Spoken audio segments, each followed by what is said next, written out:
Set is a collection of. Sir अटक रहा है सर आवाज. Set is a collection of well-defined, distinct objects. Set is a collection of well-defined, distinct objects. यहाँ पे दो words important है अब, वेल डिफाइंड एंड डिस्टिंक्ट. इन दोनों को अंडरलाइन कर लेना. Well defined and distinct. ठीक है, ये दो वर्ड यहाँ पे इंपॉर्टेंट थे, well defined and distinct. Sir अभी तक आपने क्या सिखाया है? मैंने बस डेफिनेशन लिखवाई है. Set is a collection of well defined and distinct objects. तो यहाँ पे वेल डिफाइंड द सेंस कैसे, जैसे मान लो कि collection of intelligent student in the class. तो ये क्या, ये वेल डिफाइंड बोला जा सकता है क्या इसको? नहीं क्योंकि उसमें, अरे तेरा वही चल रहा है, बाकी सबको आ रही, तुझे क्यों नहीं आ रही आवाज? ये जानबूझ के करता है तू ये? सर आ रही, बहुत अच्छे से आ रही. अरे सर सच में नेटवर्क इशू. तो तुम्हारे तरफ से अगर कोई नेटवर्क इशू, तो उसमें मैं क्या कर सकता हूँ?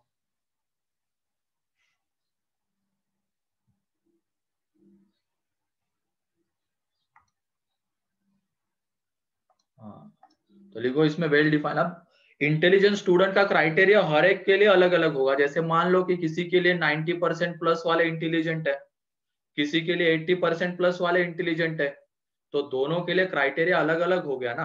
तो इसकी वजह से ऐसे सेट को हम वेल डिफाइंड नहीं बोल सकते हैं, है ना. और डिस्टिंक्ट भी क्या होना चाहिए, हर एक एलिमेंट, जैसे हमने ये लिखा हुआ है, सेट्स को जनरली ऐसे रिप्रेजेंट किया जाता है, लिखवा दूंगा ये ए बी बी. तो इसमें डिस्टिंक्ट नहीं है, तो इस तो एक तरीके से सेट नहीं कहा जाएगा. ठीक, डिस्टिंक्ट होने चाहिए सारे के सारे. ठीक है, ये दो वर्ड यहाँ पे इंपॉर्टेंट थे, वेल डिफाइंड भी होना चाहिए एंड डिस्टिंक्ट भी होना चाहिए. ठीक है, तो इसमें लिख लो आगे. Set is generally represented by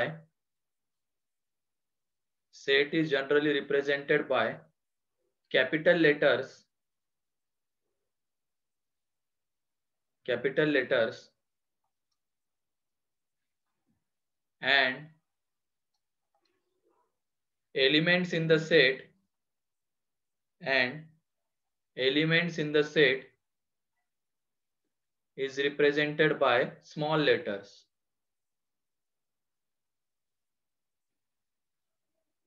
Set is generally represented by capital letters and elements in the set is represented by small letters.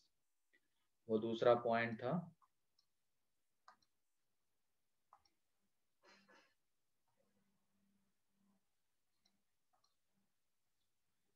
तीसरा पॉइंट लिख लो इसमें.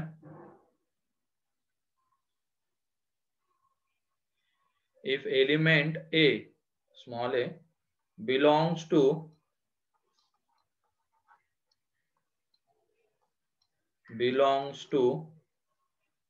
set A, इसको ऐसे रिप्रेजेंट कर देंगे, A belongs to A, capital A, then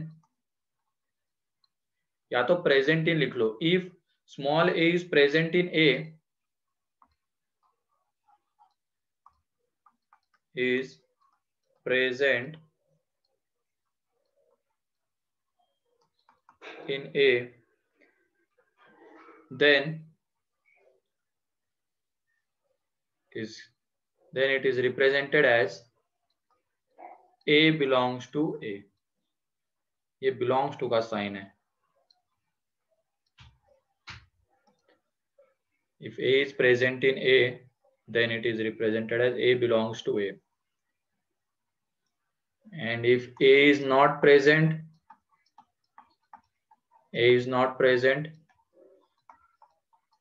then A does not belongs to A.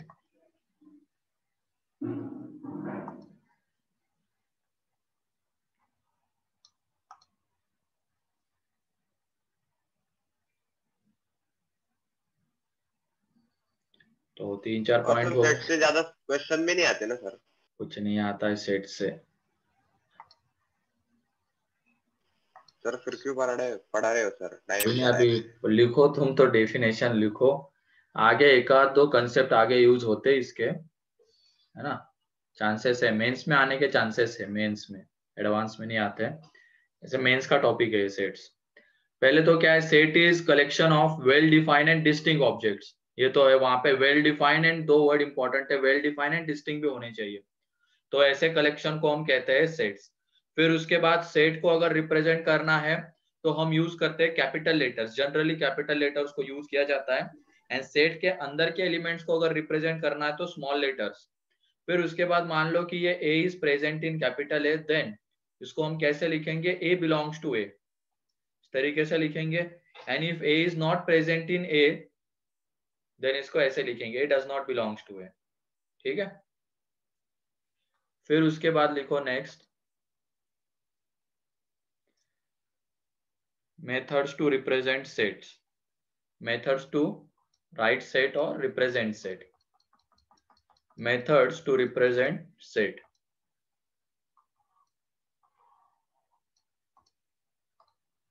तो सबसे पहली है रोस्टर फॉर्म और tabular form. Roster form, sir आपने अभी तक वही जो पहले पढ़ा था वही पढ़ा है ना सर अभी तक? हाँ हाँ वही पढ़ाया मैंने। टेबुलर फॉर्म, रोस्टर फॉर्म और टेबुलर फॉर्म। तो लिखो इसमें क्या होता है।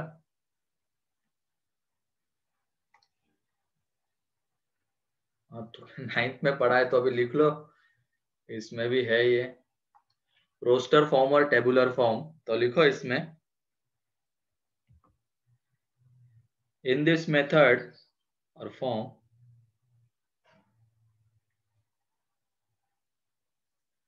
in this form set is described, set is described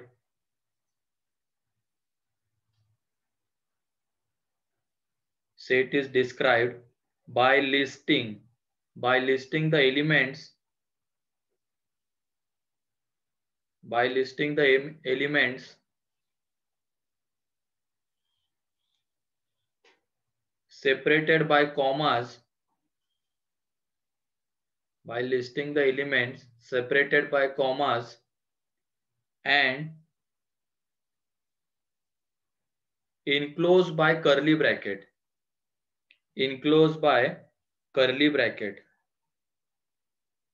ठीक है, तो देखो क्या बोला गया इसमें, in this method, in this form set is describe by listing the elements, पहले लिस्ट करना एलिमेंट्स को कॉमा से सेपरेट करके, एंड देन कर्ली ब्रैकेट के अंदर इनक्लोज कर देना है।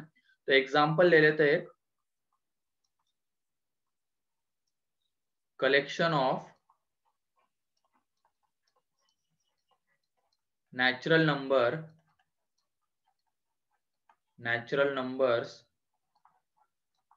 Less then 10। तो इसको हमें रिप्रेजेंट करना है अब रोस्टर फॉर्म में।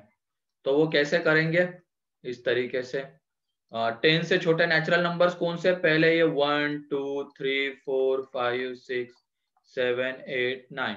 ठीक है, अब उनको कॉमा से सेपरेट कर देंगे और फिर किसके अंदर बंद कर देंगे, कर्ली ब्रैकेट के अंदर बंद कर देंगे।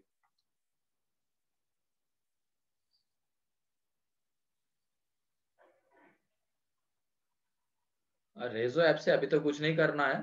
मान लो किसी इसमें कोई छूट गया तुम्हारा टॉपिक, किसी में दिक्कत आ रही है तो वो तुम वहां पे देख सकते हो। ठीक है,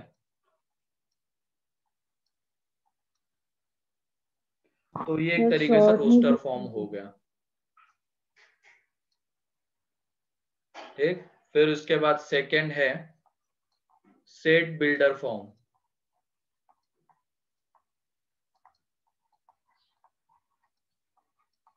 set builder form,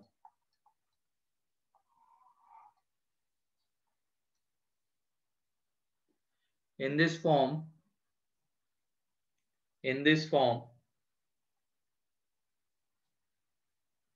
set is described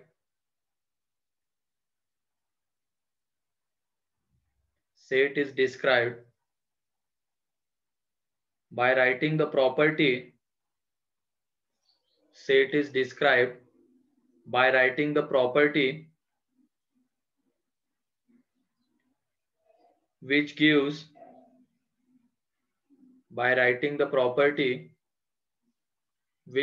us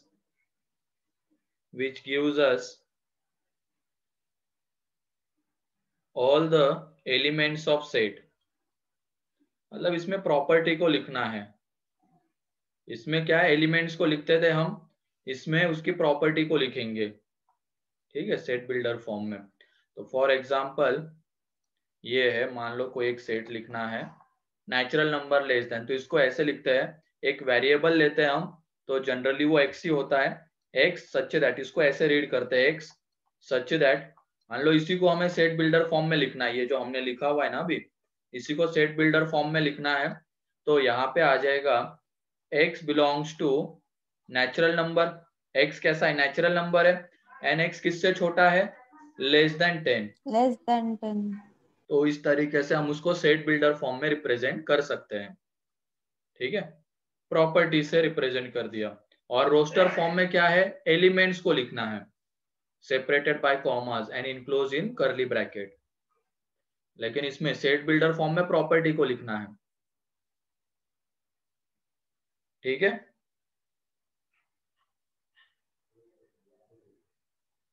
लिख लिया इतना.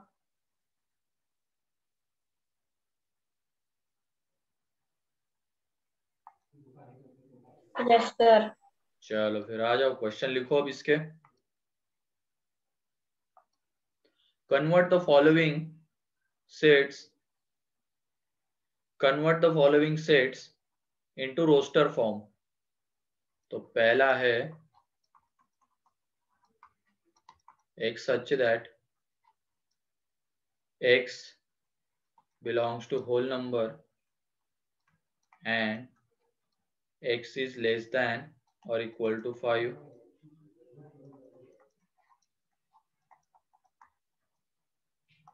फिर इसके बाद x such that x is equal to n square minus 1, जहाँ पे n belongs to natural number and n is less than or equal to 4.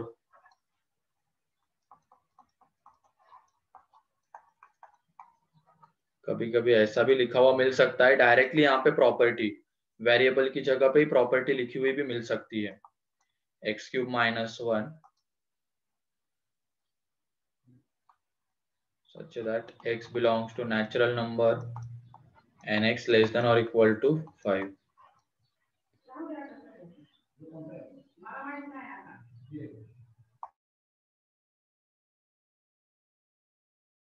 तो जल्दी से करो इसको.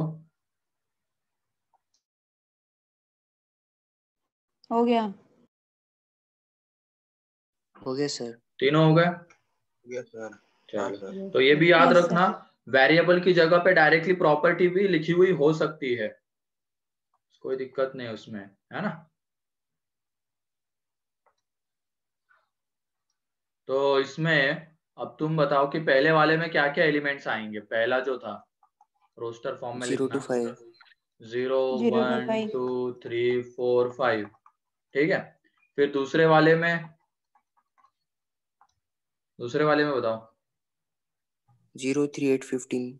है ना, पहले 0 1 पुट किया तो 0 हो जाएगा, ये नेचुरल नंबर है ना n, और किससे छोटा होना चाहिए, 4 या 4 से छोटा. मतलब इसकी जगह पे 1 2 3 4, ये हम 4 एलिमेंट्स पुट कर सकते हैं. तो 1 जब पुट करेंगे तो वो हो जाएगा 0, 2 पुट करेंगे तो 3 पुट करेंगे तो 8, एंड 4 पुट करेंगे तो 15. तो एंड फिर उसके बाद वाला, अब इसमें वेरिएबल की जगह पे प्रॉपर्टी लिखी हुई है x³ minus 1, और x कैसा है, नेचुरल नंबर लेस देन और इक्वल टू 5. तो पहला एलिमेंट इसका जो है वो आ जाएगा इसमें, इसके x की जगह पे क्या पुट करेंगे हम, 1 2 3 4 5. ठीक है, 0 7 26 63 और 124. 7 26 63 एंड 124. तो इस तरीके से ये सेट बिल्डर फॉर्म में कन्वर्ट हो जाएगा. ठीक है,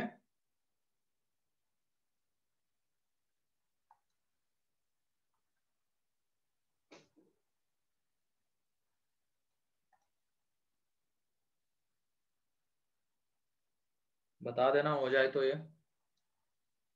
हो गया। हो गया ना? हो गया। फिर नेक्स्ट है convert the following sets into set builder form. Convert the following sets into set builder form.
हो गया sir.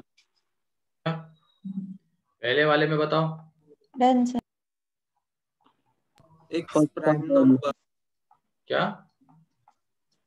First 5 prime numbers. First 5 prime numbers x such that x क्या है? फर्स्ट 5 प्राइम नंबर्स, या तो क्या है x belongs to, तो first 5 prime numbers लिखना है ज्यादा सही है, वो भी लिख सकते हो, या तो x belongs to prime numbers and x less than और इक्वल टू क्या 12, ऐसा भी लिख सकते हो तुम, लेस देन और इक्वल टू 11, ये भी एक तरीका है। या तो फर्स्ट 5 प्राइम नंबर्स लिखोगे वो भी सही है।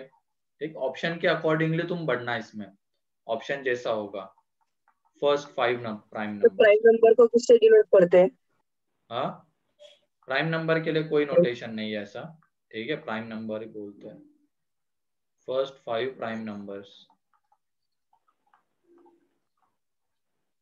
जैसे इंटीजर के लिए आई या जेड है, रियल नंबर के लिए आर है, वैसा प्राइम के लिए कुछ नहीं है। नेचुरल नंबर के लिए एन, होल नंबर के लिए डब्ल्यू है, प्राइम के लिए ऐसा कुछ नहीं है। सेकंड में बताओ क्या है? Square of first 5 integers. x is equal to n square, ऐसे लिखना ना, लेकिन x is equal to n square, n belongs to natural number and n is less than और इक्वल टू 5। या तो तुम यही पे डायरेक्टली प्रॉपर्टी लिख सकते हो x square such that x belongs to natural number and x less than और इक्वल टू 5, वो भी सही है।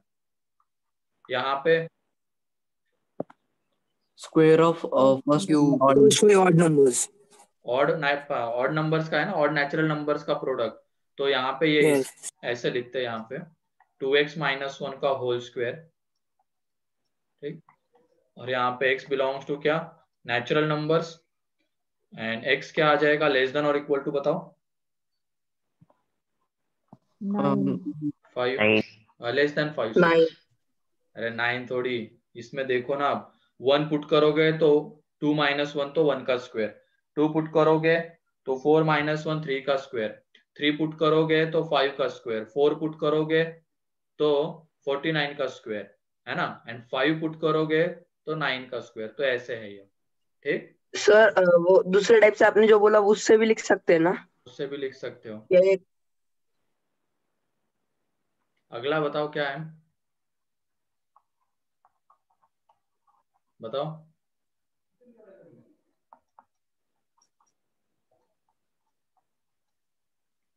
X cube plus 1 cube minus 1 n cube plus n cube plus 1, हाँ, जहाँ पे n belongs to natural number and n less than और equal to 5, ऐसे लिख सकते हो। ठीक, सर एक बात डायरेक्टली पूछनी थी। x की जगह पे प्रॉपर्टी भी लिख सकते हो। हाँ बोलो। सर अगर किसी क्वेश्चन में हमें इस फॉर्म में लिखना है सेट को और हमें कोई पैटर्न नहीं दिखा, तो हम ऐसे लिख सकते हैं क्या, a is equal to x such that a belongs to 2, 3, 5, 7, हाँ, फिर 11। वो क्या डिफरेंस क्या रहेगा, फिर सेट बिल्डर में सिर्फ प्रॉपर्टी लिखनी है। सब्जेक्टिव बोल रहे हो क्या? हाँ, हाँ सेट बिल्डर में प्रॉपर्टी लिखनी होती है, वो तो फिर रोस्टर की तरह हो गया, ऐसे नहीं लिख सकते। ठीक है, ओके सर। तो क्लियर है अब set builder and roster form. Yes sir. देखो अब इसका types of sets, types of sets, types of sets. सबसे पहला है नल सेट और एम्प्टी सेट। नल सेट और empty set.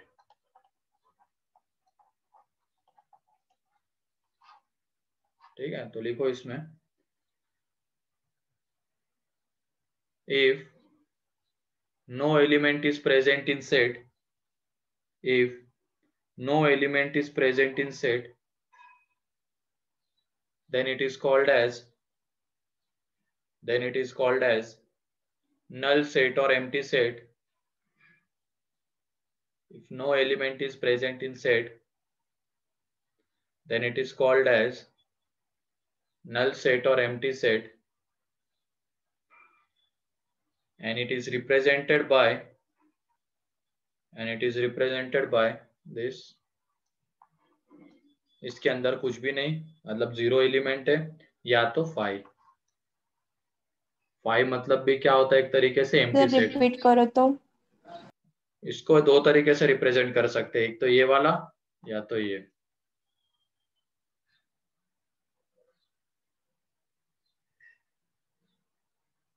If no element is present in set, then it is called as null set or empty set, and it is represented by this or this.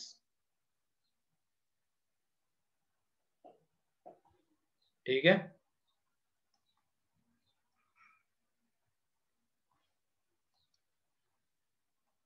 फिर उसके बाद singleton set. Singleton set तो लिखो इसमें, नाम में क्या कितने एलिमेंट्स होने चाहिए? Single one element. तो लिखो इसमें, if set contains one element, then it is called as singleton set. Then it is called as singleton set. सिर्फ एक ही एलिमेंट होना चाहिए, तो इसको हम सिंगलटन सेट कहेंगे। ठीक है, if one element is present in set, then it is called as singleton set. For example, जैसे कि अगर हमने ये लिखा हुआ है, कैसा सेट है ये? Singleton set. सिंगलटन, इसके अंदर का एलिमेंट कौन सा है? 0। जीरो। ठीक है ना, एग्जाम्पल में ये लिखो, ये करली ब्रैकेट के अंदर 0 एक एलिमेंट है। फिर उसके बाद सेकेंड एग्जाम्पल, अब तुम ये बताओ population of the world. Population of the world singleton set. Singleton set. Singleton है या 7 बिलियन सिंगलटन।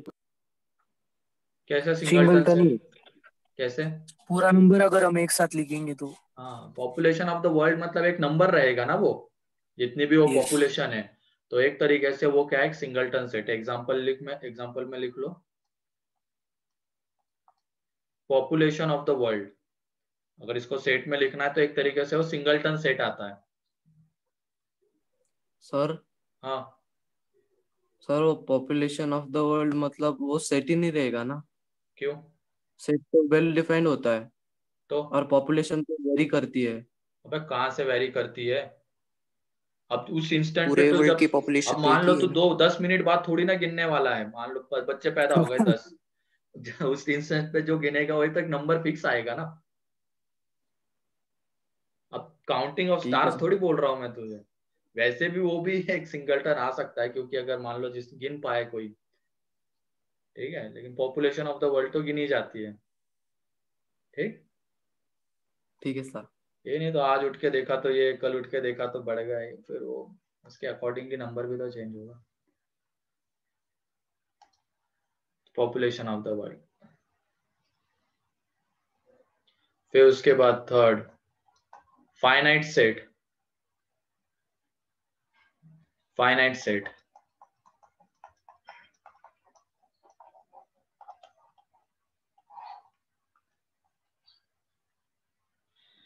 मतलब लिमिटेड ना। हाँ, limited elements. If set contains finite number of elements, if set contains finite number of elements, then it is called as finite set. तो अभी तक हमने जो एग्जांपल नहीं देखे, क्या इसको इसमें कन्वर्ट करो, सेट बिल्डर को रोस्टर में, रोस्टर को सेट बिल्डर में, तो वो सारे फाइनाइट सेट के एग्जांपल्स थे, क्योंकि उसमें लिमिटेड नंबर ऑफ एलिमेंट्स है। ठीक है, क्या सिंगलटन सेट फाइनाइट है क्या? Yes sir. Yes, sir. Yes element है, फाइनाइट नंबर ऑफ एलिमेंट्स। फिर उसके बाद infinite set. Sir null set भी फाइनाइट आएगा ना? हाँ, infinite set. If set contains infinite number of elements, set contains infinite number of elements, then it is called as infinite set.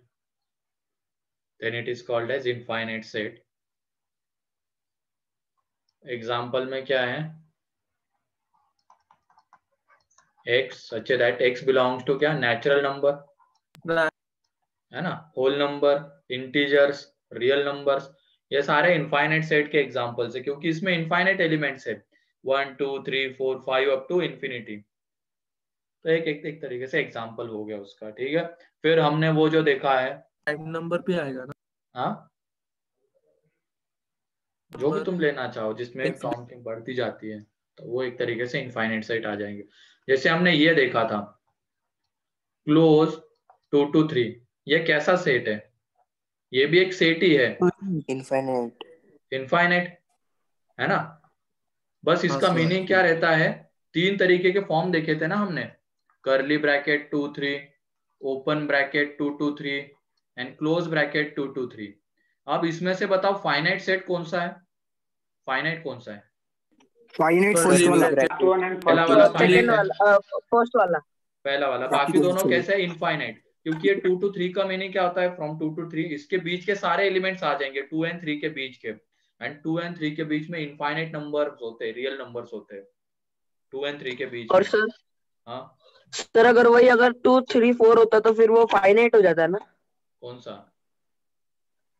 अगर और एक नंबर एलिमेंट ऐड कर देते तो फिर वो फिर उसको फाइनाइट हो कर्ली जाता ना? ब्रैकेट के, कर्ली ब्रैकेट में लिखते हैं, वो नोटेशन ही गलत रहता फिर। ठीक है, सेट्स की अगर हम बात कर रहे तो ये तीनों सेट्स एक तरीके से देखे जाए, ये कैसा सेट है? फाइनाइट।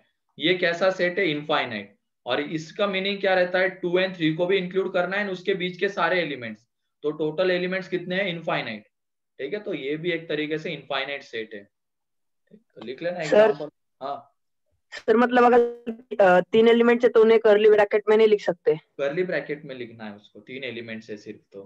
ठीक है, नहीं सॉरी, कर्व ब्रैकेट में। तो इसमें नहीं लिख सकते हैं। ठीक, अगर सेट्स की बात करते हैं तो।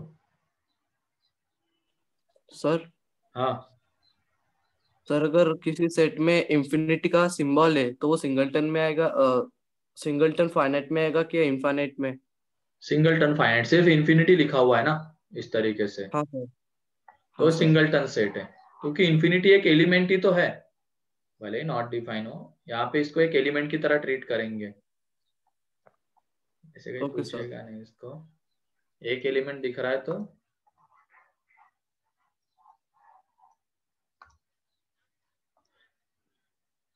हो गया इनफाइनाइट सेट। फिर उसके बाद है इक्विवेलेंस सेट्स।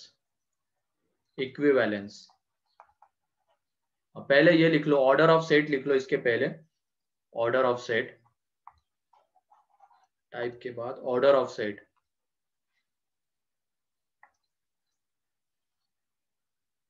इतनी थ्योरी मत पढ़ाओ, क्या जरूरी है इतनी थ्योरी पढ़ाना? आप order of set,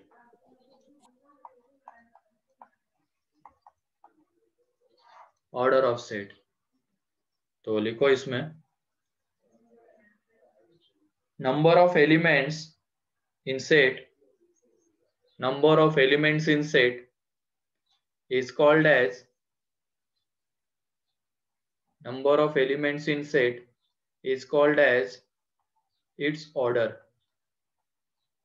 Number of elements in set is called as its order or cardinal number of the set.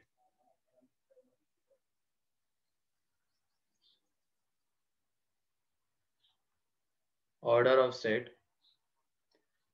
Number of elements in set is called as order of set or cardinal number of set. Cardinal number of set. ठीक है? तो यहाँ पे देखो, मान लो इस A में ये एलिमेंट्स है 1 2 3 4, तो इसको ऐसे लिखा जाता है ऑर्डर ऑफ ए कितनी है बताओ? 4 या तो n of A, n of A 4। तो दो तरीके से इसको रिप्रेजेंट किया जाता है, या तो ऑर्डर ऑफ ए या तो numbers in A, number of elements in A, cardinal number of A. ठीक है?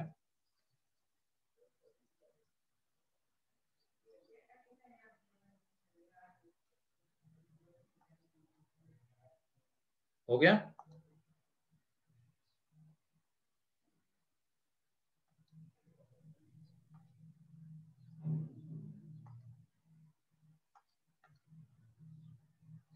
फिर उसके बाद है equivalence sets.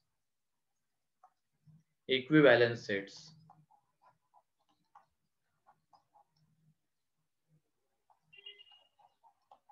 equivalence sets. Two sets are said to be equivalence. Two sets are said to be equivalent set.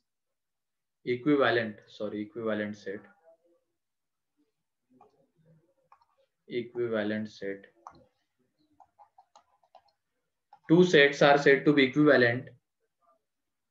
Two sets are said to be equivalent if their order is same. If their order is same. Two sets are said to be equivalent if their order is same.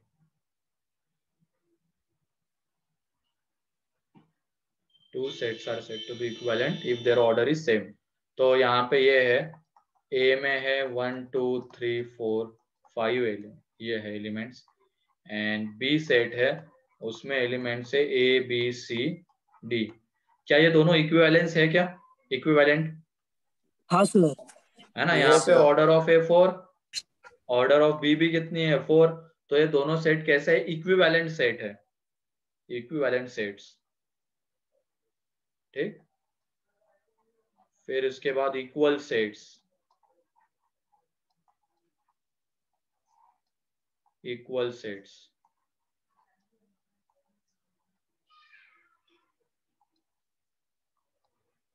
Equal sets.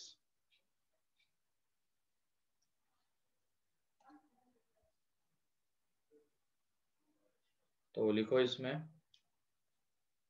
two sets are said to be equal. Two sets are said to be equal. Two sets are said to be equal if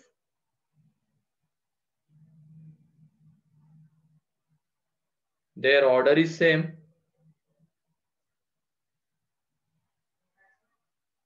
as well as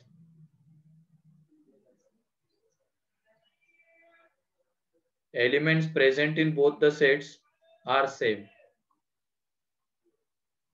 as well as elements present in both the sets are same. ठीक है? अब यहाँ पे बताओ, ये मैंने ये लिखा है, मान लो 1 2 3, और बी जो सेट है उसमें भी एलिमेंट्स क्या होने चाहिए, 1 2 3। तो इन दोनों को कहा जाता है इक्वल सेट्स, ठीक है, क्योंकि दोनों का ऑर्डर भी देखो सेम है 3 3, और दोनों में सेम एलिमेंट्स है 1 2 3 1 2 3। इसके वजह से ये दोनों इक्वल सेट्स है। ये दोनों इक्वल है क्या, यहाँ पे जो ए एंड बी है? नो। नहीं है, नो। है ना, भले ही ऑर्डर सेम है लेकिन एलिमेंट्स अलग अलग है ना दोनों में, तो इसकी वजह से ये सिर्फ इक्विवेलेंट है, लेकिन ये इक्वल है क्योंकि ऑर्डर भी सेम है, एलिमेंट्स भी सेम है, तो ये इक्वल सेट्स में आता है। ठीक, तो यहाँ पे बताओ इक्वल सेट इक्विवेलेंट होते हैं क्या? इक्वल सेट्स हाँ हाँ होते हैं हाँ ना, sir, yes sir. And equivalent sets equal होते हैं क्या? हर बार नॉट नहीं। ऑलवेज। हर बार नहीं, no.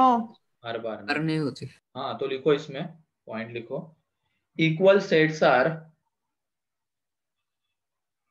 Always equivalent sets, equal sets are always equivalent sets,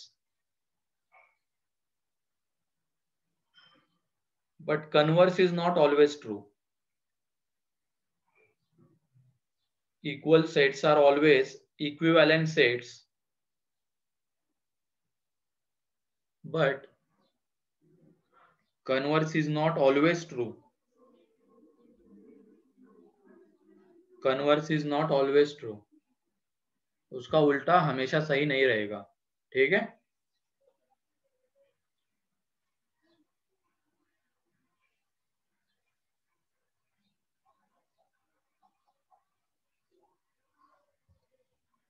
लिख लिया ये? Yes sir.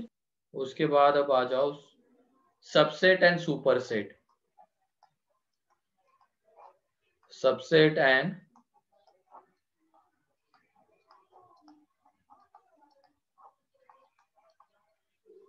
सुपरसेट, ठीक है। तो लिखो इसमें, let's consider two consider two A and B, two non-empty sets. Let's consider A and B two non-empty sets. A and B two non-empty sets.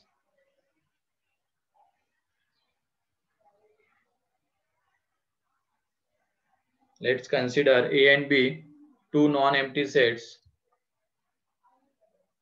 ठीक,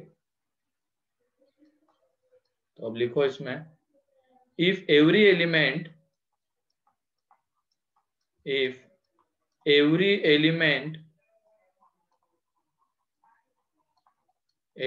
in set A is present in set B, then A is called as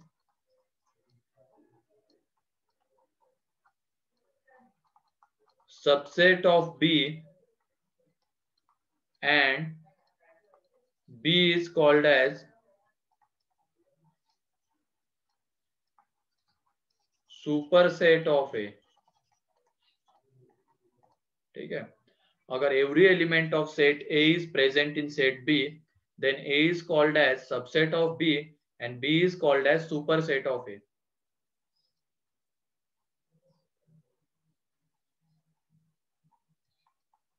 ठीक है।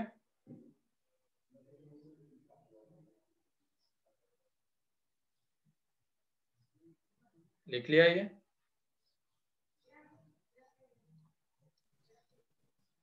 Yes sir. ठीक है, तो इसमें देखो and it is represented by this, A is subset of B, इस तरीके से। तो A B का सबसेट रहेगा एंड B A का सुपरसेट रहेगा, इस तरीके से इसको रिप्रेजेंट किया जाता है।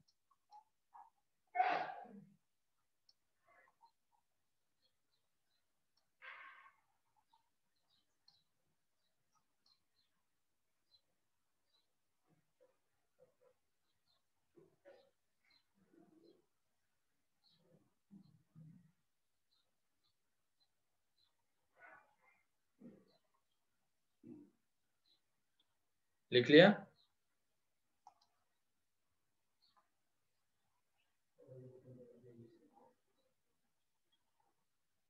Yes sir. ठीक, अब नेक्स्ट आ जाओ तुम यहाँ पे।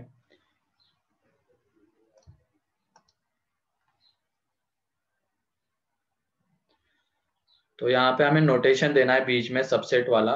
एग्जाम्पल है, ये सेट ए है जिसमें एलिमेंट्स है 1 2 3 4, सेट बी है जिसमें एलिमेंट्स है 1 2 3 4 5 6। तो इसमें बताओ कौन किसका सबसेट है? B is subset of A sir is subset of B. A is subset of B and B is superset of है ना? क्योंकि देखो ए Yes. के सारे एलिमेंट्स 1 2 3 4 बी में प्रेजेंट है, तो इसके वजह से ए इज सबसेट ऑफ बी। ठीक, फिर उसके बाद नेक्स्ट एग्जांपल 1 2 3 4 एंड यहाँ पे है 1 2 3 5 6। तो बताओ कौन किसका सर कोई सबसेट? किसका सुपरसेट है? कोई किसका भी नहीं। कोई किसी का भी नहीं है ना। यहाँ पे अगर हम ए बी के सबसेट की बात करते हैं तो कौन सा एलिमेंट नहीं है वहां पे प्रेजेंट? 4 4। एंड अगर बी ए के सबसेट की बात करते हैं तो उसमें कौन से एलिमेंट्स प्रेजेंट नहीं है? 5 एंड 6। तो इसके वजह से ये भी गलत है लिखना एंड ये भी लिखना गलत है। ठीक है, मतलब A is not subset of B and B is not subset of A. ये दोनों वैसे लिखना सही है, ये लिखना गलत था, ये लिखना गलत है। And B is subset of A, ये लिखना भी गलत है। ठीक है, तो इसको इस तरीके से लिखा जाता है, सबसेट नहीं है तो। मतलब सबसेट दिखाने के लिए एक भी अगर गलत केस हमें दिख गई, जैसे कि ए बी का सबसेट अगर हम दिखाने की बात करते हैं, तो यहाँ पे गलत केस कौन सी है? 4 वाली। 4 यहाँ पे तो प्रेजेंट है ए में लेकिन बी में प्रेजेंट नहीं है, उसके वजह से ए बी का सबसेट नहीं होगा। ठीक, मतलब ऐसी एक भी हम गलत केस दिखाने ऐसा ये रहे ना, तो इसके बाद वो सबसेट नहीं होता है। सर। हाँ सर इक्वल सेट एक दूसरे के सबसेट होते हैं क्या? बता रहा हूँ ना, नेक्स्ट एग्जांपल वही है। यहाँ पे सेट है 1 2 3 4, बी में भी है 1 2 3 4। ठीक, अब बताओ क्या ए बी का सबसेट है? हाँ यस सर। बी ए का सबसेट है? हाँ यस दोनों लिखना सही है, क्योंकि अगर हम सर ए के दोनों। एलिमेंट्स की बात करेंगे, ए के सारे एलिमेंट्स बी में प्रेजेंट है तो सही है, ए बी का सबसेट है। एंड बी के सारे एलिमेंट्स भी ए में प्रेजेंट है तो भी सबसेट है। सर और इस सुपर सेट नहीं हो सकते ना एक दूसरे के, होंगे ना, क्योंकि बी ए ज्यादा का एलिमेंट नहीं है। अरे यहाँ पे बी ए का सुपर सेट ही तो है और यहाँ पे ए बी का सुपर सेट है, बस। ये सर पर दोनों सुपर सेट में तो ये किसने कहा? एक्स्ट्रा एलिमेंट चाहिए होते हैं। किसने कहा? ये मैंने लिखवाया, सुपर सेट में एक्स्ट्रा एलिमेंट चाहिए होते हैं। नहीं सर, आपने ऐसे नहीं लिखा है। क्यों जबरदस्ती का अपने मन से ज्यादा एलिमेंट्स होते हैं? मैंने बस बोला कि ए के सारे एलिमेंट्स बी में प्रेजेंट होने चाहिए तो ए बी का सबसेट है। ठीक, तो ये दोनों सही है यहाँ पे।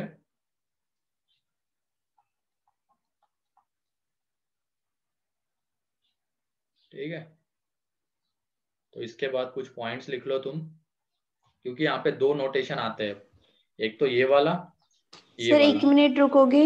हाँ हाँ, जैसे हमने नहीं देखा था कि इनइक्वलिटी में इक्वल टू हो सकता है, लेस देन हो सकता है, लेस देन और इक्वल टू।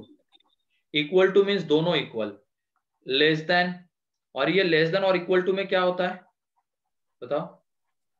दोनों पॉसिबल है। कम भी हो सकता है possible और है। इक्वल भी। लेस देन भी पॉसिबल हो सकता है, इक्वल टू भी पॉसिबल हो सकता है। तो सेम यहाँ पे है, इक्वल सेट्स, ये वाला साइन और ये वाला साइन, इसमें दोनों पॉसिबल हो सकते हैं, है ना। या तो इक्वल भी आ सकता है, ये पहले बताऊंगा इसका साइन क्या होता है, इसका प्रॉपर सबसेट बोला जाता है इसको, है ना। अभी पॉइंट लिखवाने वाला हूँ। सर। हाँ, सर अगर कर्ली ब्रैकेट्स के अंदर कर्ली ब्रैकेट्स होंगे तो वो उसका ऑर्डर क्या होगा? कर्ली ब्रैकेट के अंदर कर्ली ब्रैकेट, हाँ जैसे मान लो ये है, सर वो अभी एक एलिमेंट होगा ना फिर सेट का। वो एक एलिमेंट की तरह ट्रीट करेंगे हम इसको। सो वो अंदर के कर्ली ब्रैकेट में भी अगर कोई एलिमेंट ना हो तो 5 बन जाते हैं सर। हाँ, क्या अंदर के कर्ली ब्रैकेट के अंदर कोई एलिमेंट ना हो तो कोई दिक्कत नहीं, तो वो एक तरीके से 5 वो भी तो एक एलिमेंट ही है। ठीक है, हाँ सर। अब इसमें लिखो, पॉइंट लिखो, सबसे पहले नोट करके 3-4 पॉइंट लिखना है। प्रॉपर सबसेट क्या होता है?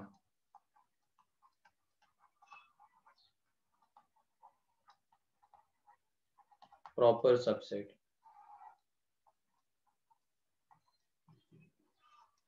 if every element of set A is present in B,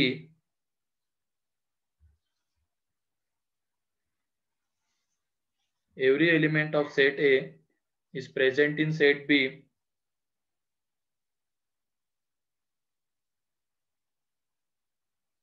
every element of set A is present in set B,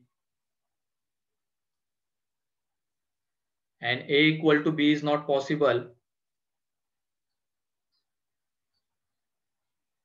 sir वापिस रिपीट कर सकते हो क्या proper? If every element of set A is present in set B and A is not equal to B, A is not equal to B, then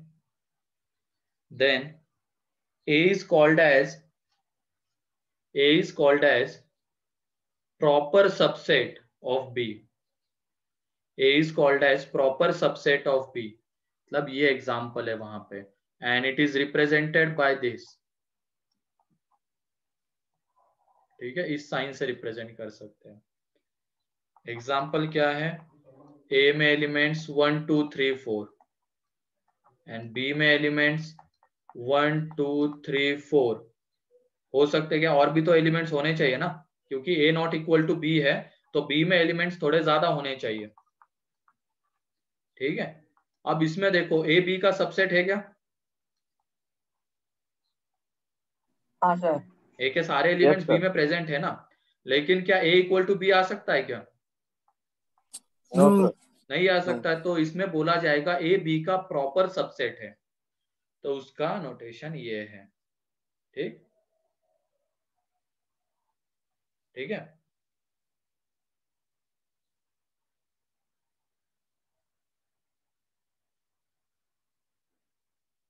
proper subset ये होता है, और इसके अलावा अगर कुछ होता है तो उसको इम्प्रॉपर बोलते हैं। मतलब A इक्वल टू B आ रहा है तो उस केस में बोला जाता है A B का इम्प्रॉपर सबसेट है, मतलब उसमें इक्वल टू भी पॉसिबल है। तो वो तो समझ जाओगे तुम। प्रॉपर सबसेट अब क्लियर है? Yes sir. Yes sir. तो नेक्स्ट सेकेंड पॉइंट लिखो, every set is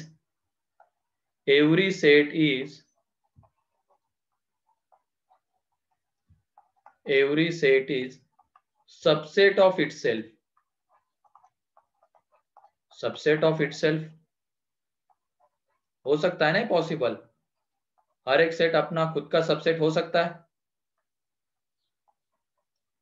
ये एग्जांपल देखो, दोनों में एलिमेंट्स हमने क्या लिए हैं? 1 2 3 4 1 2 3 4।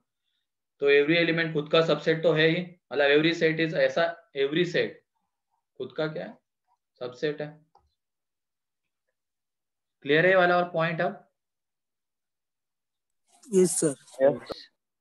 और उसको ऐसे रिप्रेजेंट किया जाएगा, मान लो साइन तो वैसे लिखा गया है यहाँ पे, ये वाला या तो सिर्फ इक्वल टू लिखो, अगर ऐसी कोई चीज आ रही है तो ये लिखना भी सही है, फिर ये लिखना भी सही है, क्योंकि इसमें दोनों चीजें या तो प्रॉपर हो जाए या इक्वल टू भी आ जाए।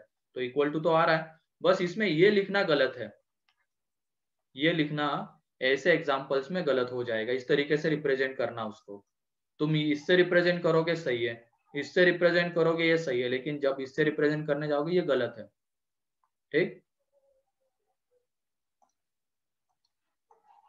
सर इसमें ए बी का इम्प्रॉपर सबसेट है ना? हाँ इम्प्रॉपर भी बोल सकते हो तुम, अगर दूसरे लैंग्वेज में बोलना है तो। सर हाँ बोलो।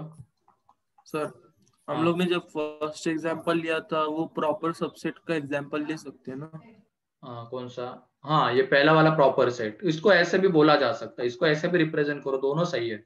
बस इसको इस तरीके से रिप्रेजेंट करोगे तो ये गलत है ना। इसमें दोनों चीजें, या तो प्रॉपर सबसेट हो जाए या इक्वल टू हो जाए, ये दोनों पॉसिबिलिटीज इसमें है। ठीक है, तो यहाँ पे ये नोटेशन दोनों सही है पहले एग्जाम्पल के लिए, बस ये वाला गलत है। ठीक,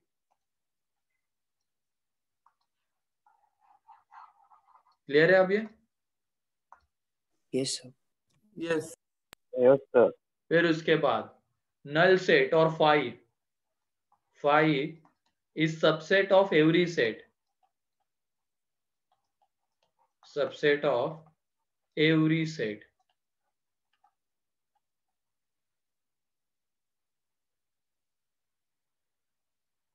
कौन बताएगा, कौन एक्सप्लेन करेगा ये point? Phi subset of sir every. क्योंकि हाँ, सर क्योंकि फाइव में एक भी एलिमेंट नहीं होता है, तो हर एक सेट में कोई भी सेट रहे उसमें तो वो होगा ही ना। है ना। मतलब मैंने ये क्या कहा था, जैसे मान लो ए में एलिमेंट क्या थे, 1 2 3, ठीक है, एंड बी में एलिमेंट क्या है, 1 2 4 5। तो क्या यहाँ पे ए बी का सबसेट है क्या? हाँ नहीं सर। ए बी का सबसेट नहीं है है। क्या? No sir. नो क्यों नहीं नहीं है? नो सर, क्यों नहीं है? बी में 3 नहीं सर है 3 नहीं है बी में। थ्री तो नहीं एक है गलत और ए चीज में हमने 4 दिखा 5 दी ना, जैसे 3 यहाँ पे प्रेजेंट है लेकिन यहाँ पे प्रेजेंट नहीं है, मतलब एक गलत केस हमने दिखा दी, इसके वजह से ए बी का सबसेट नहीं होगा। ठीक, तो वैसे ही अगर फाइव की बात करते हैं हम, तो कुछ गलत दिखा सकते एक हो भी क्या केस तुम नहीं इसमें? दिखा सकते। कुछ गलत नहीं। दिखा सकते हो क्या जो फाइव में प्रेजेंट है लेकिन नहीं दूसरे सेट सर। में प्रेजेंट नहीं है? नो। नहीं है ना, तो इसके वजह से phi no sir. Subset of every set बोला जाता है। गलत तो हम कुछ नहीं दिखा सकते, मतलब ऐसी चीज जो फाइव में प्रेजेंट है लेकिन दूसरे सेट में नहीं है, सर 5 मतलब कुछ नहीं ना, कुछ नहीं होता है।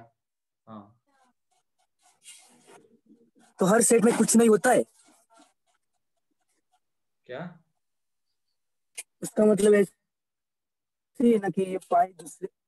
अरे मैंने अभी बोला क्या, इस तरीके से तुम याद रखो, यहाँ पे ये 1 2 3 था, यहाँ पे बी है 1 2 3 4, सॉरी 1 2 4 5।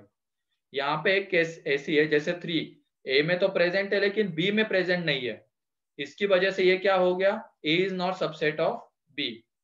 एक गलत हमने दिखा दिया। यहाँ पे ऐसा कुछ है क्या जो फाइव में है लेकिन दूसरे सेट में नहीं है, जैसे फाइव सबसेट ऑफ ए लिखा, मतलब जो फाइव में प्रेजेंट है लेकिन ए में प्रेजेंट नहीं है, ऐसा कुछ हम दिखा सकते हैं क्या? नो। नहीं दिखा नहीं। सकते, इसकी वजह से five subset of every set. ठीक, ऐसे ये करो, रीड करो इसको, ठीक है, गलत कुछ नहीं दिखा सकते सर। इसमें। फिर उसके बाद सर हाँ बोलो। तो हम लोग उल्टा नहीं लिख सकते ना? मतलब एवरी सेट इज मतलब आपने सबसेट जो ऑफ लिखा फाइव। था, हाँ उसको मतलब आपने 5 का वो दिखाया था ना, उसका उल्टा नहीं लिख सकते ना हम? नहीं नहीं, मतलब मैं समझा नहीं क्या कहना चाहते हो, उल्टा मीन्स किस सेंस में बोल रहे हो तुम? वो बोल रहा है कि ए इज सबसेट ऑफ 5 ऐसा। अब वो थोड़ी ये ना लिख सकते हैं, उसमें तो सारे गलत ही दिख जाएंगे जो ए में प्रेजेंट है लेकिन फाइव में प्रेजेंट नहीं है। फिर फोर्थ है, if order of A is n, order of A is n, then number of possible subsets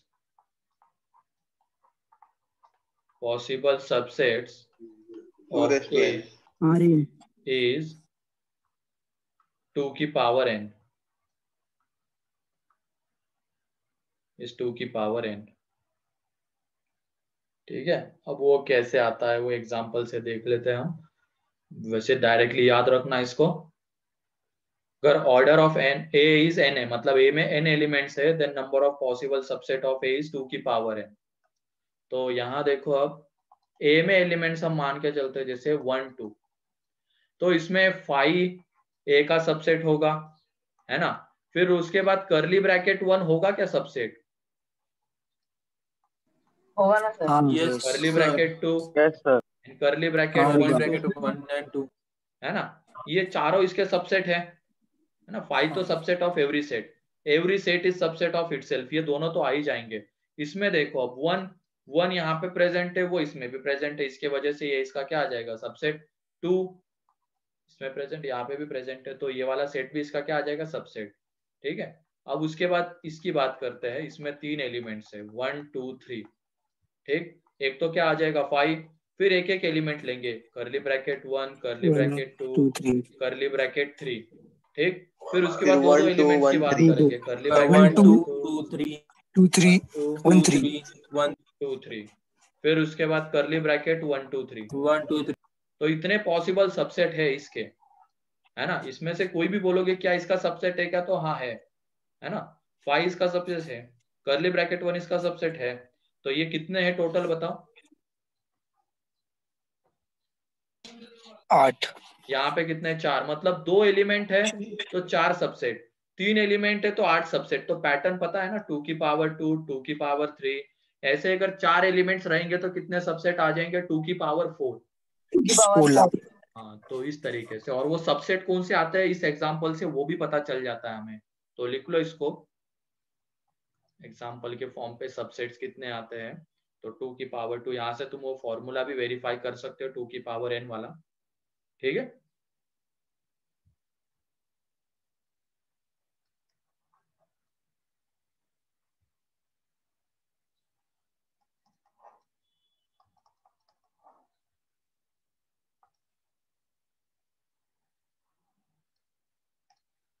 लिख भी रहे हो सिर्फ देखे जा रहे हो।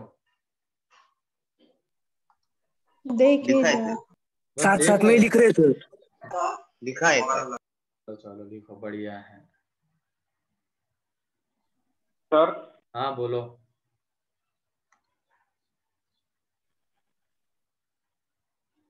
हाँ बोलो हितेश। सर डिस्कनेक्ट हो गया था, ये कौन सा सेट है? क्या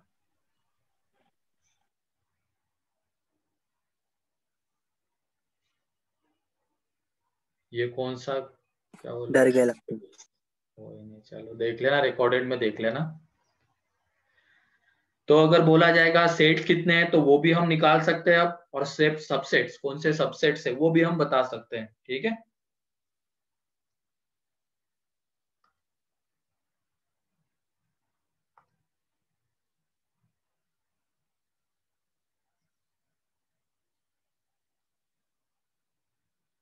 आज नहीं हो पाएगा ये खत्म, इसमें आगे अभी कार्डिनल नंबर वगैरह है ना।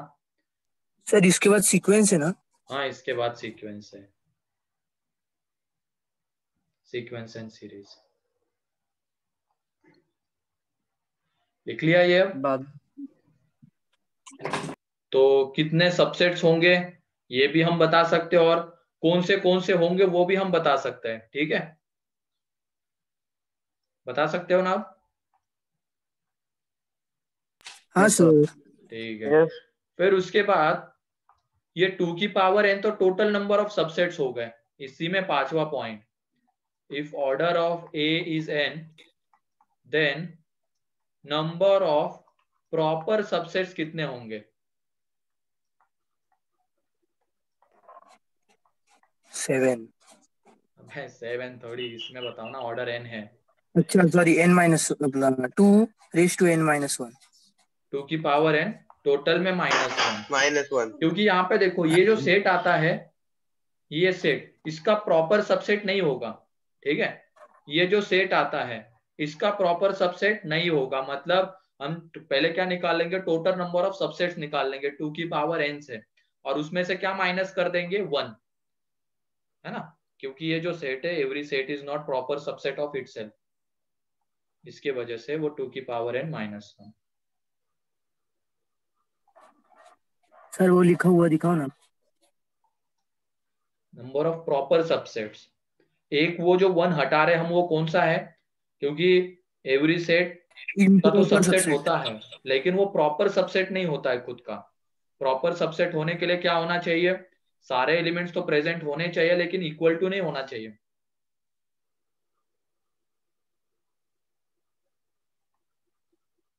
तो क्लियर है अब ये। Yes sir. तो ये याद रखना, जब दो सेट्स के बीच में रिलेशन दिखाना है तो कौन सा साइन यूज किया जाएगा? दो सेट्स के बीच में रिलेशन दिखाना है तो या तो इक्वल, प्रॉपर वाला, या ये वाला।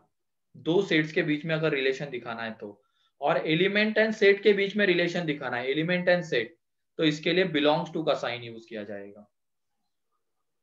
ठीक है, बिलोंग्स टू का साइन। तो लिखो, अब इसमें क्वेश्चन लिखो, which of the following is correct, ये बताना है। तो इसमें पहला है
तो जल्दी से बताओ अब इसमें पहला क्या है, ट्रू है या फॉल्स है?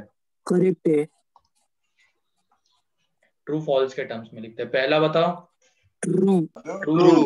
सेकंड। सेकंड भी ट्रू। ट्रू। ट्रू। ट्रू। फिर उसके बाद फॉल्स। फॉल्स। क्योंकि ये बिलोंग्स टू मतलब ये करली ब्रैकेट ए इस सेट का एलिमेंट होना चाहिए, लेकिन ये करली ब्रैकेट ए इसका एलिमेंट है क्या? तो इसके अंदर No. में प्रेजेंट होना चाहिए था, नहीं, तो ये फॉल्स है। ये वाला ट्रू। ट्रू। ट्रू। ये वाला ट्रू।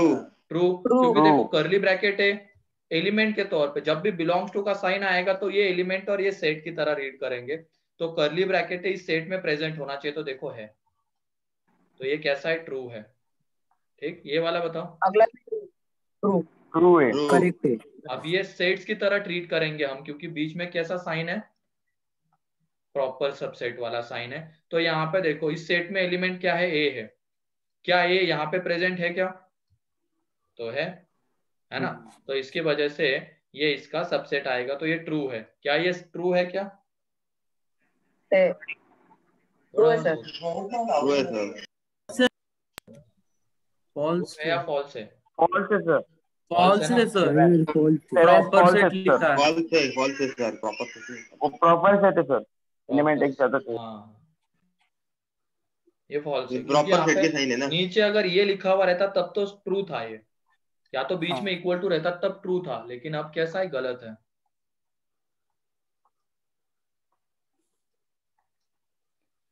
फिर इसके बाद 8 ये है। अब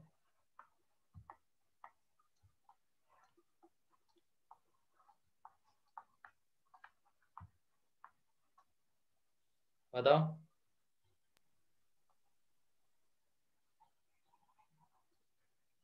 8 ट्रू है। ट्रू है, ट्रू है। ट्रू। क्योंकि अब ये बीच में सबसेट वाला साइन है। ठीक, तो ये पहले वाले सेट में एलिमेंट क्या है? करली ब्रैकेट है। अब वो दूसरे सेट में भी प्रेजेंट होना चाहिए था, तो देखो करली ब्रैकेट है, इसमें भी प्रेजेंट है, तो ये एक तरीके से ट्रू है। ठीक,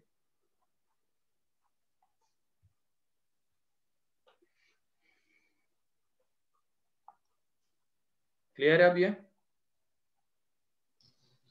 सर वो करली Yes, ब्रैकेट sir. में, अंदर के करली ब्रैकेट में क्या है?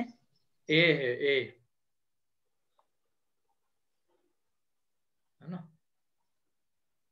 यहाँ पे भी ए है। क्लियर है अब ये?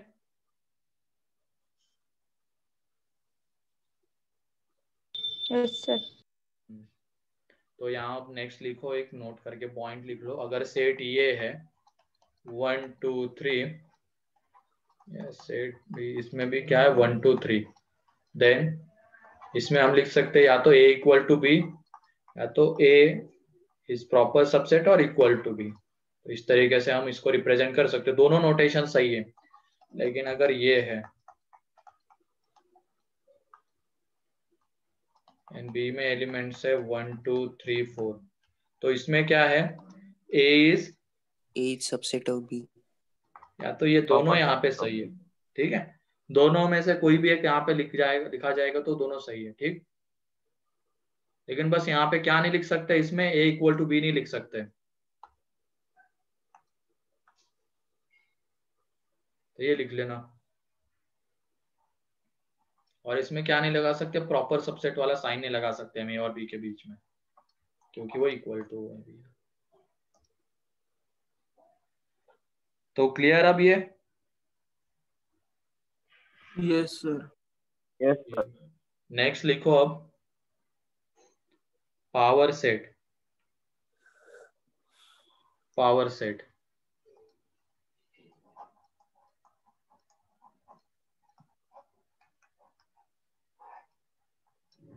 पावर सेट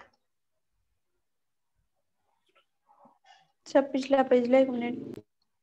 हाँ हाँ हो गया। पावर सेट, तो लिखो इसकी definition.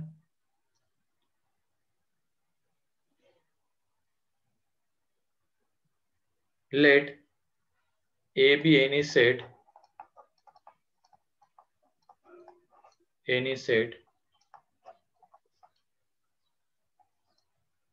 let A be any set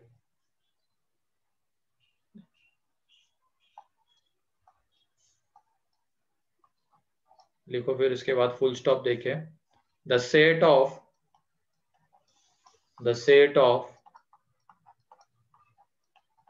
all the subsets of A, all the subsets of A is called as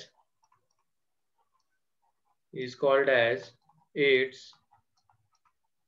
power set, is called as its power set, ठीक है।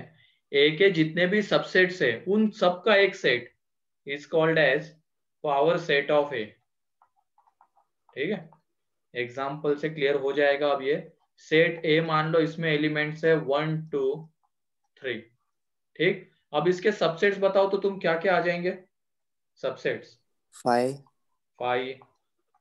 Curly bracket 1 1 2 curly bracket bracket बोलो, ये सब curly bracket 2 curly bracket 3 curly bracket 1 2 comma 2 1 2 curly bracket 2 comma 2 3 3 2:n आएगा ना, मतलब 8। 3 1 2 1 3 curly curly bracket bracket 1 1 2 2 comma 3। 3।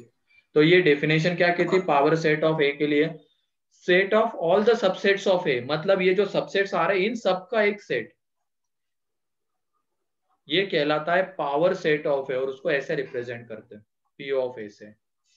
तो sir curly bracket 1 वगैरह वो सब आने चाहिए। हाँ, वो सारे एलिमेंट के तौर पे यहाँ पे आने चाहिए। अब यहाँ पे ये जो अंदर के जो है ना, वो सारे पी ऑफ ए के क्या है, एलिमेंट्स है, ठीक है। तो set of all the subsets of A, पहले ए के सारे सबसेट्स निकाल लेंगे, उनका जो सेट होगा वो ए का पावर सेट कहलाता है, ठीक है। Sir n of p 2:n होगा ना? हाँ, एन ऑफ पी।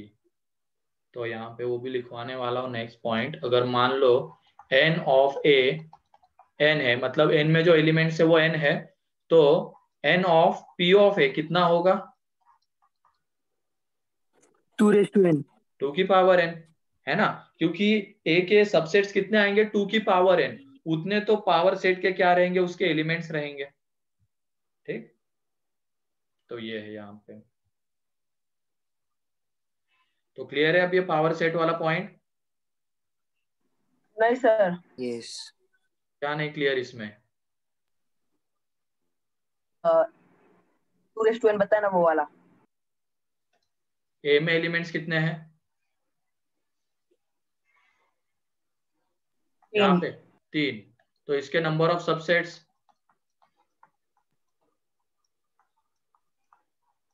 बताओ ना। नंबर ऑफ सबसेट्स 2 की पावर n। 2 की पावर 3, यहाँ पे 2 की पावर 3 है ना। तो इतने जो एलिमेंट्स आएंगे वही तो ये पावर सेट के एलिमेंट्स है ना। यहाँ से जो आएंगे नंबर ऑफ सबसेट्स उतने ही तो पावर सेट के एलिमेंट्स है। ठीक है। तो यहाँ पे अगर ए में नंबर ऑफ एलिमेंट्स n है तो इसमें नंबर ऑफ सबसेट्स कितने आ जाएंगे? 2 की पावर n। और उतने ही पावर 2 सेट की के क्या पावर n। रहेंगे? एलिमेंट्स रहेंगे। ठीक है। समझ। तो चलो ठीक है, आज के लिए इतना है, बाकी का इसका कल देख लेंगे, वेन डायग्राम वगैरह, कार्डिनल नंबर के फॉर्मूले। ठीक है। तो आज के लिए इतना है। सर ये संडे टेस्ट होगी। आज संडे टेस्ट होगी। किस पर सर? FOM 1। लॉग। हाँ सर उसमें सेट्स नहीं रहेगा ना पर? रहेगा, सब रहेगा उसमें। ठीक सर है। मतलब क्वाड्रेटिक भी? क्वाड्रेटिक नहीं रहेगा, सिर्फ FOM 1। ठीक। सर हाँ 0 की पावर में 0 क्या रहता है? इनडिटर्मिनेट फॉर्म है, अभी देखेंगे बाद मैं में एक इसको। सम सॉल्व कर रहा था, उसमें आया था, मतलब मेरा हुआ आ रहा था, तो मेरे को समझा ही नहीं पाया। तो वो देख लेंगे अपन, 12th में है ऐसा 0 की पावर 0, 0/0, ये क्या होते हैं 12th में देखेंगे, इनडिटर्मिनेट फॉर्म्स होते हैं वो। और हाँ डिस्कशन में क्या होगा, डिस्कशन में एक्सरसाइज 1 कंप्लीट कर लेना। एक्सरसाइज 1 सेट्स वाला पार्ट छोड़ देना, बाकी बचा हुआ पूरा कंप्लीट कर लेना। Exercise 1 and exercise 2 part 1। ठीक, ये कंप्लीट कर लेना। सर वो क्वाड्रेटिक कब होगा, वो 3rd एक्सरसाइज? बाकी क्या वो कर लेंगे, उसको भी कल कर लेंगे। ठीक है। तो जो FOM का है एक्सरसाइज 1 एंड एक्सरसाइज 2 पार्ट 1 पूरा, तो ये कर लो। ठीक है। Bye sir. Bye bye. Bye sir.